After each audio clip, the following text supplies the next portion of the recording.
We did not hesitate to leave these dear kindly souls to whom we had become so attached in the last few months. Yet we knew that other things awaited us, and we looked forward eagerly to them. We bade our friends goodbye that beautiful April morning with cordial handshakes and salutations, amid hearty invitations to come again. With a final goodbye and Godspeed, our faces were turned northward, this time actually to cross the great Gobi, with its tales of terrible hardships as dim visions in our imagination. But we were unafraid, for Emal and Jast were again with us, and Chandler Sin in Nepro's place. To us who had visited many lands, as the company swung along the trail, it was but a part of the day's work. Everyone in our little band was glad to be there. Not one but recognized that a new world had begun to open and unfold. All recognized the remoteness of the country and the hazards of an ordinary trip of this nature, yet there was that irresistible urge to go on.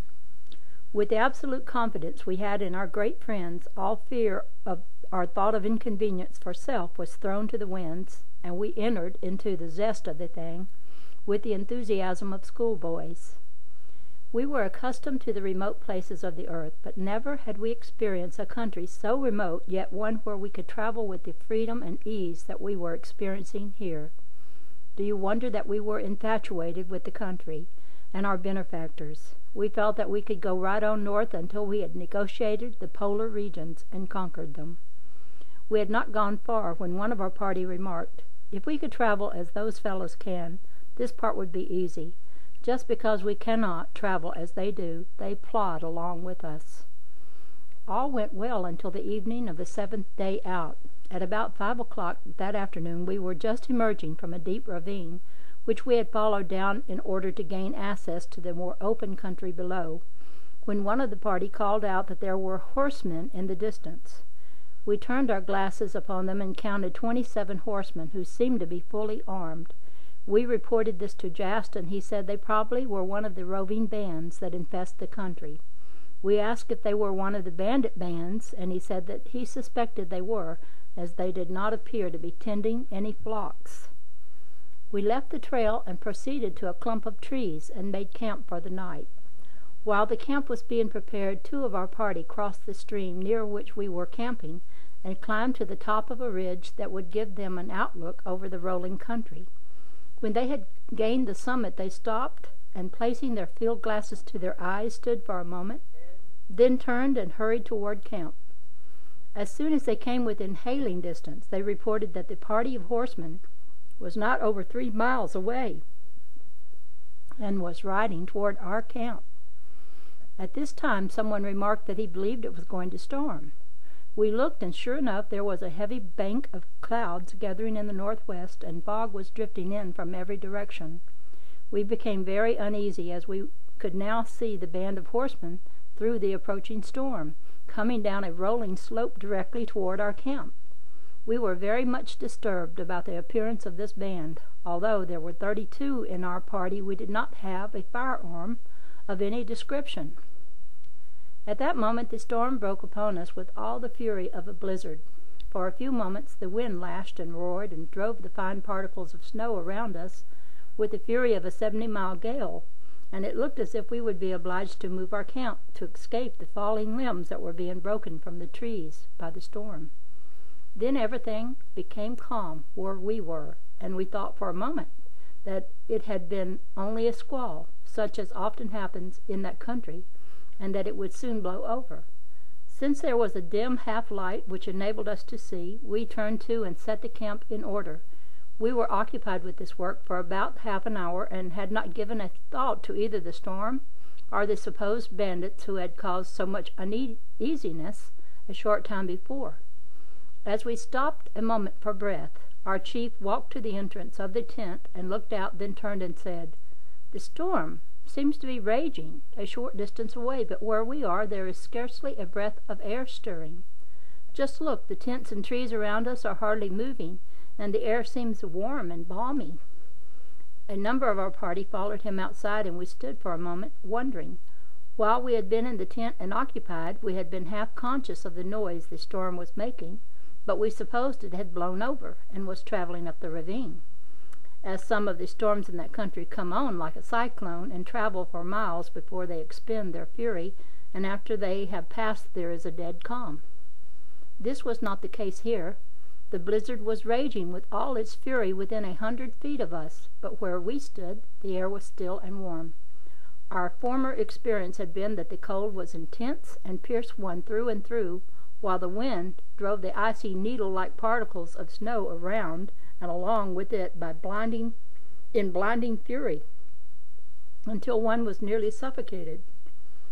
Suddenly the circle lighted up as if by magic. As we stood wondering, we thought we heard shouts of men above the din of the storm. Supper was announced. We went in and sat down. While we were eating, one of the party wondered what had become of the horsemen we had seen descending the slope. Another said we thought we had heard shouts while we were outside and wondered if we could not be of some assistance, in case they were lost in the blizzard. Jas stated that these men belonged to one of the most notorious bands of bandits which roamed the nearby country. He added that they did nothing but rob and plunder villages and drive off the herds of sheep and goat. After supper, during a lull in the storm, we could hear shouting and the lunging and snorting of horses, sounding as though they would break from control.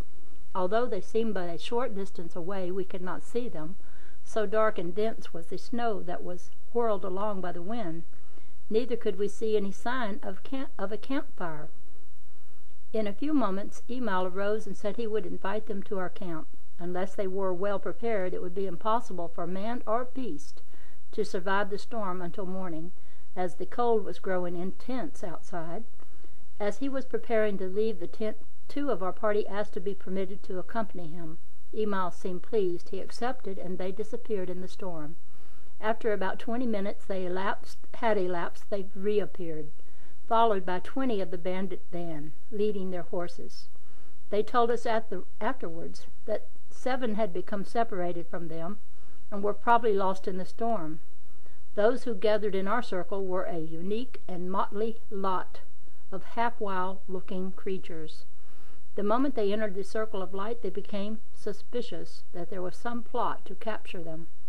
They showed their alarm until Emal assured them that they were at liberty to go at any time they wished, and showed them that we had no mode of defense if they wished to attack us.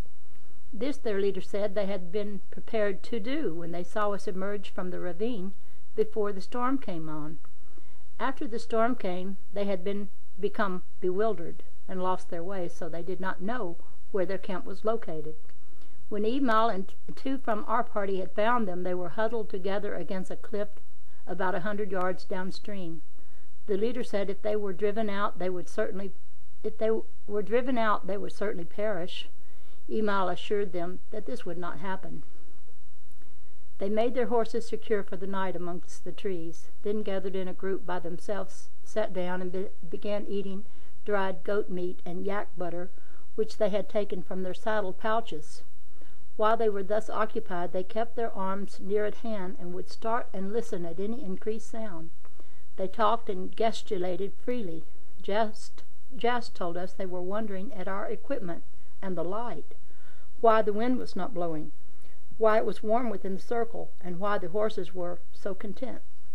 One of the party, who was doing most of the talking, had heard of our friends before. He was telling the group that these people were like gods and could destroy them, the bandits, in an instant if they would. Jas also said that some of the party were attempting to influence the others to take everything we had and go on, as they thought it was a plot to capture them, but that this one man was standing firm that we should not be molested. He was